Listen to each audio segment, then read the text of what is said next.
دو آدمیوں کی قلبی کیفیت۔ شیخ شہاب الدین رحمہ اللہ نے لکھا ہے کہ میں حج پر گیا اور میں وہاں دیکھا کہ ایک آدمی غلاف کعبہ کو پکڑ کر دعائیں مانگ رہا تھا۔ جب میں اس کے دل کی طرف متوجہ ہوا تو اس کا دل اللہ سے غافل تھا۔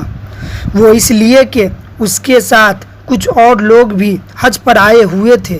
دعا مانگتے وقت اس کے دل میں یہ تمنا پیدا ہو رہی تھی کہ کاش میرے دوست مجھے دیکھتے کہ میں کیسے رو رو کر دعائیں مانگ رہا ہوں۔ وہ آدمی یہ عمل اللہ کے لیے نہیں کر رہا تھا بلکہ دکھاوے کے طور پر کر رہا تھا۔ پھر فرماتے ہیں کہ اس کے بعد میں مینا میں آیا اور میں نے دیکھا کہ ایک نوجوان اپنا مال فروخت کر رہا ہے۔ فرماتے ہیں کہ جب میں اس کے دل کی طرف متوجہ ہوا تو میں اس کے دل کو ایک لمحہ کے لیے بھی اللہ تعالیٰ سے غافل نہیں پایا۔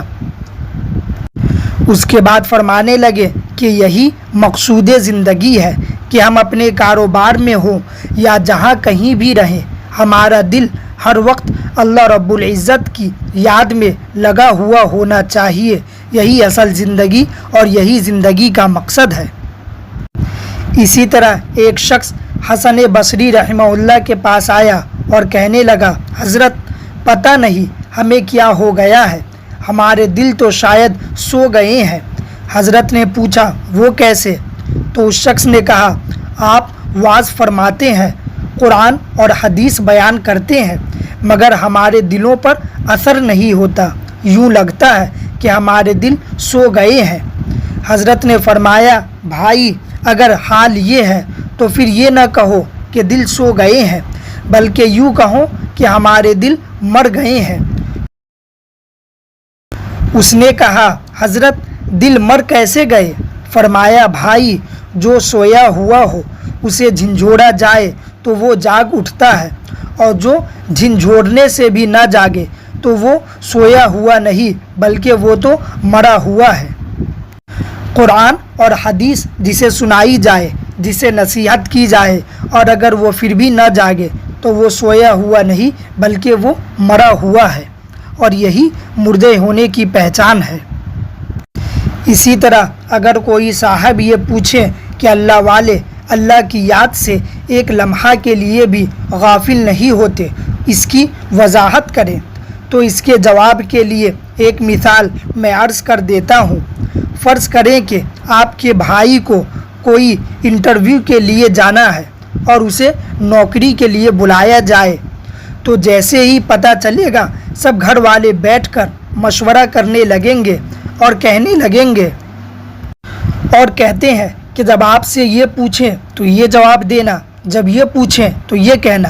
جب انٹرویو کے لیے جا رہا ہوگا تو آپ اسے سمجھائیں گے کہ ذرا خیال رکھنا، وقت پر پہنچنا۔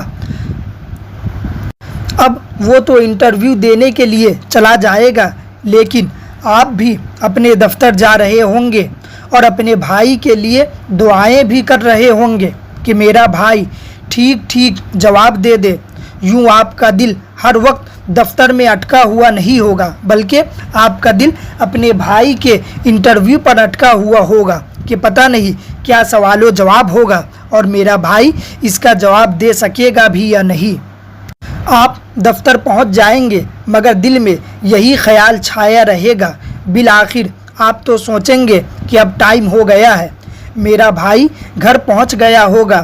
پھر آپ فون کریں گے، آپ اپنی امی سے سب سے پہلے یہی پوچھیں گے کہ بھائی کا کیا بنا۔ اگر آپ 8 گھنٹے اپنے بھائی کی سوچ میں گزار سکتے ہیں تو اللہ والوں کے دل بھی ہر وقت اللہ کی یاد میں رہ سکتا ہے۔ وہ دنیا کے کام کاج بھی کرتے ہیں، کھاتے بھی ہیں، پیتے بھی ہیں، سوتے بھی ہیں، جاگتے بھی ہیں، چلتے پھرتے بھی ہیں، مگر ان کا دل اللہ کی یاد سے ایک لمحہ کے لیے بھی غافل نہیں رہتا۔ اسی لیے محترم بزرگوں اور دوستوں، ضرورت اس بات کی ہے کہ ہم اپنے دل کو بھی اللہ کے یاد کے ساتھ وابستہ کریں اور اپنے دل کو اس طرح بنا لیں کہ ہم دنیا کا کوئی بھی کام کرتا رہیں لیکن ہمارا دل اللہ کی یاد سے غافل نہ ہو، ہر وقت ہمارے دل میں اللہ کا خیال ہو، ہر وقت ہمارے دل میں اللہ کا ذکر ہو۔ اسی کے ساتھ میں اپنی بات کو ختم کرتا ہوں۔